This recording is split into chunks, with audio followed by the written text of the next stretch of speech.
अत्याचारी मोगलांना गाडून छत्रपती शिवाजी महाराजांनी घडवलेल्या हिंदवी स्वराज्याच्या भूमीमध्ये भारतरत्न डॉक्टर बाबासाहेब आंबेडकरांनी अन्यायाविरोधात लढवलेल्या चौदार तळ्याच्या क्रांतीभूमीमध्ये पुन्हा नव्याने घडवूया अन्यायाविरोधात नवी क्रांती। शेतकऱ्यांचा, कष्टकऱ्यांचा, गोरगरीब जनतेचा तुम्ही पाहताय आपल्या हक्काचा आवाज स्वराज लाईव्ह न्यूज चॅनल।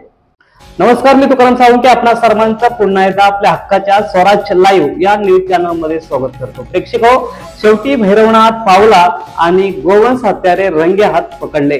कत्तलीसाठी बैल घेऊन जाणारी टोळी मुस्लिम तरुणांनी दिली पकडून।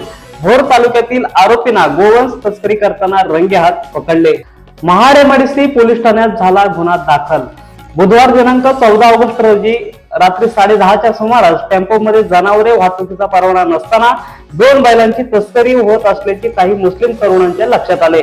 या मुस्लिम तरुणांनी सदर बैलाची तस्करी करत असलेला टेम्पो महाड एमआयडीसी पोलीस ठाण्याच्या हद्दीत पोलिसांना सोबत घेऊन सदर टेम्पो अडविला आणि यामध्ये बैल जातीचे गोवंश आढळून आले।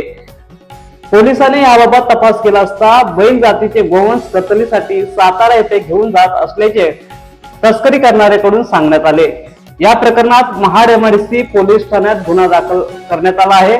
या प्रकरणातील आरोपी गणेश सुदाम खोपडे भोर तालुका, अक्षय पोपट भोर तालुका तसेच राज शेडगे आर तालुका असल्याचे समजत आहे। त्याच प्रकारे जाफरभाई ह्या आरोपीचे पूर्ण नाव माहित नाही, हा राहणारा सातारा जिल्ह्यातील असल्याचे समजत आहे। या आरोपीवर गुन्हा दाखल करण्यात आला आहे। मुस्लिम तरुणांनी कत्तलीसाठी जात असलेला गोवंश जातीचे हे 2 बैल स्वतः गोशाळेमध्ये पोहोचवल्याने संपूर्ण महाड तालुक्यात त्यांची कौतुक होत आहे। शासनाकडून गोवंश हत्या करणाऱ्यावर जशा पद्धतीने गुन्हा दाखल केला जातो त्याच प्रकारे गो तस्करी करणारे कत्तलीसाठी आपले बैल विकत देणाऱ्यावर देखील गुन्हा दाखल करण्यात यावा अशी मागणी महाड तालुक्यातून होताना दिसत आहे।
नमस्कार, मी वंशिता जाधव आणि आपण पाहताय स्वराज लाईव्ह। चॅनलवर जर नवीन असाल तर चॅनलला सबस्क्राइब करा। व्हिडिओ आवडल्यास व्हिडिओला लाईक करा आणि शेअर करायला विसरू नका।